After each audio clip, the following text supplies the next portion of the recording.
Hi friends, welcome to news pocket. ప్రస్తుతం గతంలో ఎప్పుడూ లేనంతగా రష్యా ఉక్రెయిన్ మధ్య యుద్ధాన్ని ముగించేందుకు అమెరికా, రష్యా, ఉక్రెయిన్ ఈ మూడు దేశాలు కలిసి ప్రతినిధులు అబుదాబిలో సమావేశమయ్యారు. ఈ యుద్ధాన్ని ముగించే విధంగా వీళ్ళంతా కూడా ప్రస్తుతం చర్చలు జరుపుతూ ఉన్నారు. ఇది చరిత్రలో తొలిసారిగా, అంటే ఈ యుద్ధం స్టార్ట్ అయిన తర్వాత నుంచి ఇప్పటి వరకు ఫర్ ది ఫస్ట్ టైం మూడు దేశాలు కలిసి కూర్చొని చర్చించుకుంటూ ఉన్నాయి. సో ఇప్పటికైనా ఈ యుద్ధం ఆగుతుందా అని చాలా మంది అనుమానం అయితే వ్యక్తం చేస్తూ ఉన్నారు. ఎందుకంటే ప్రస్తుతం రష్యా అండ్ ఉక్రెయిన్ యుద్ధం మధ్య ఏ దేశము కూడా వెనక్కి తగ్గడం లేదు. రష్యాకు సంబంధించిన డిమాండ్స్ ఆ దేశం ముందు పెడుతూనే ఉంది. మరోవైపు ఉక్రెయిన్ మాత్రం రష్యాపై ఇప్పటికీ కూడా ఆధిపత్యాన్ని చెలాయించాలి అనే దురుద్దేశంతో ఈ దేశం సైతం ప్రయత్నాలు చేస్తూనే ఉంది. ఈ రెండు దేశాల మధ్య గొడవను తనకు ఆసరాగా చేసుకుని ఎంతో కొంత లాభపడదామని ఇటు అమెరికా సైతం ట్రై చేస్తూ ఉన్నాయి. సో ఈ మూడు దేశాల మధ్య స్వలాభాన్ని చూసుకుని ప్రపంచ దేశాలకు ఒక యుద్ధాన్ని తెచ్చిపెట్టింది. తద్వారా అన్ని దేశాల ఆర్థిక వ్యవస్థ పైన ఇది ప్రభావం చూపిస్తుంది అని చెప్పుకోవచ్చు. ప్రస్తుతం ప్రపంచంలో బంగారం, వెండి వీటి రేట్లు విపరీతంగా పెరిగిపోవడానికి ఇప్పుడు ప్రపంచంలో జరుగుతున్న యుద్ధాలే ప్రధాన కారణం అని కూడా చెప్పుకోవచ్చు. సో ఇప్పుడు ఈ మూడు దేశాలు కలిసి త్రైపాక్షిక చర్చలు జరుపుతున్న నేపథ్యంలో ఇవి ఎంతవరకు సఫలీకృతం అయ్యే అవకాశం ఉంది, భవిష్యత్తులో ఈ యుద్ధం అనేది ఆగిపోతుందా లేకపోతే ఇదే విధంగా కంటిన్యూ అవుతుందా అనే విషయాలను మనం ఈ వీడియోలో మాట్లాడుకుందాం. అంతకంటే ముందు ఈ వీడియోను లాస్ట్ వరకు చూడండి. ఇందులోని కంటెంట్ కనుక మీకు నచ్చినట్లయితే ఖచ్చితంగా మా ఛానల్ను సబ్స్క్రైబ్ చేసుకుని బెల్ ఐకాన్ క్లిక్ చేయడం అస్సలు మర్చిపోవద్దు. ఇక డీటెయిల్స్లోకి వెళ్తే, జనరల్గా రష్యా ఉక్రెయిన్ మధ్య యుద్ధం అనేది స్టార్ట్ అయింది.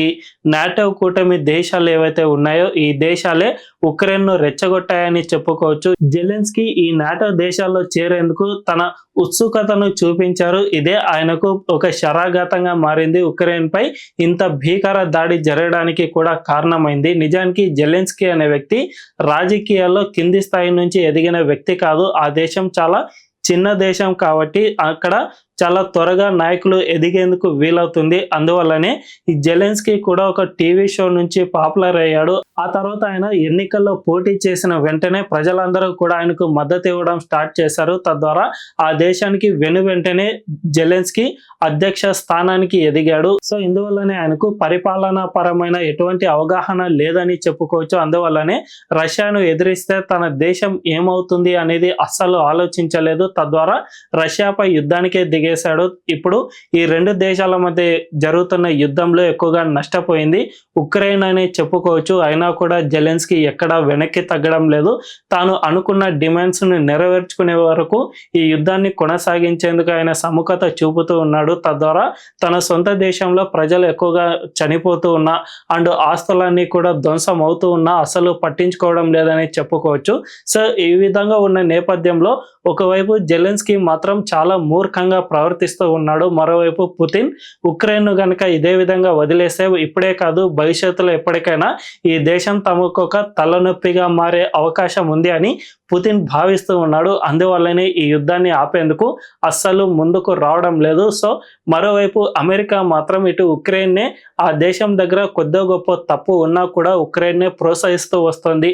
రష్యాను పూర్తిగా ఆర్థికంగాను ఇతరత్ర పరంగా పూర్తిగా దెబ్బ కొట్టే ఉద్దేశంలో భాగంగానే అమెరికా కూడా ఇటువంటి ప్రయత్నాలు చేస్తుందని చెప్పుకోవచ్చు. ఈ విధంగా ఉన్న నేపథ్యంలో ఈ మూడు దేశాల మధ్య ఇప్పుడు త్రైపాక్షిక చర్చలు జరుగుతూ ఉన్నాయి. ఈ చర్చల్లో ఏ దేశానికి పై చేయి అవుతుంది, ఒకవైపు అమెరికా అండ్ ఉక్రెయిన్ రెండూ కలిసి రష్యాను చర్చల పరంగా దిగజార్చే ప్రయత్నాలు ఏమైనా చేస్తాయా అనే అనుమానం అయితే వ్యక్తం అవుతుంది. ఎందుకంటే గతంలోనే ట్రంప్ అండ్ పుతిన్ భేటీ అయిన నేపథ్యంలో ఈ చర్చలు ఎప్పుడూ కూడా ముందుకు సాగలేదు. ఎందుకంటే ట్రంప్ తన స్వలాభం కోసం ఈ చర్చల్లో కొన్ని ప్రతిపాదనలు తీసుకురావడం, దానికి పుతిన్ అసలు అంగీకరించకపోవడం ఇలాంటివి చాలా సార్లు జరిగాయి. మనందరికీ తెలుసు, గాజాలో పీస్ ఆఫ్ బోర్డును ఏర్పాటు చేసే క్రమంలో ఆ దేశాన్ని మొత్తం తన హస్తగతంలో పెట్టుకునేందుకు ట్రంప్ ఇప్పుడు ప్రయత్నాలు చేస్తూ ఉన్నారు. ఆ దేశంలో ఉండే ఆర్మీ లేదంటే ఈ బోర్డ్ ఆఫ్ పీస్ మెంబర్స్ అందరూ కూడా తన చెప్పు చేతల్లో ఉండాలి అనే విధంగా ట్రంప్ ప్రయత్నాలు చేస్తూ ఉన్నారు. కాబట్టి ఖచ్చితంగా ఈ రష్యా ఉక్రెయిన్ యుద్ధంలో కూడా ట్రంప్ ఇలాంటి ప్రయత్నాలు అండ్ ప్రతిపాదనలే తీసుకువస్తూ ఉన్నారు. అందువల్లనే ఈ దేశాల రెండు మధ్య అసలు యుద్ధం అనేది ఆగడం లేదు. సో మొత్తంగా చూసుకుంటే ఖచ్చితంగా ఇప్పుడు పుతిన్ ఎక్కడా కూడా వెనక్కి తగ్గేందుకు ససేమిరా ఒప్పుకోవడం లేదు. ఒకవేళ ఒప్పుకుంటే అది తన దేశ సార్వభౌమత్వానికే పెను ప్రమాదంగా మారుతుంది అని పుతిన్ భావిస్తున్న నేపథ్యంలో ఈ యుద్ధం ఇంకా కొనసాగుతుందా, లేకుంటే ఈ త్రైపాక్షిక చర్చల్లో ఏమైనా కొలిక్కి వచ్చే అవకాశం ఉందా అనే విషయం తెలియాల్సి ఉంది.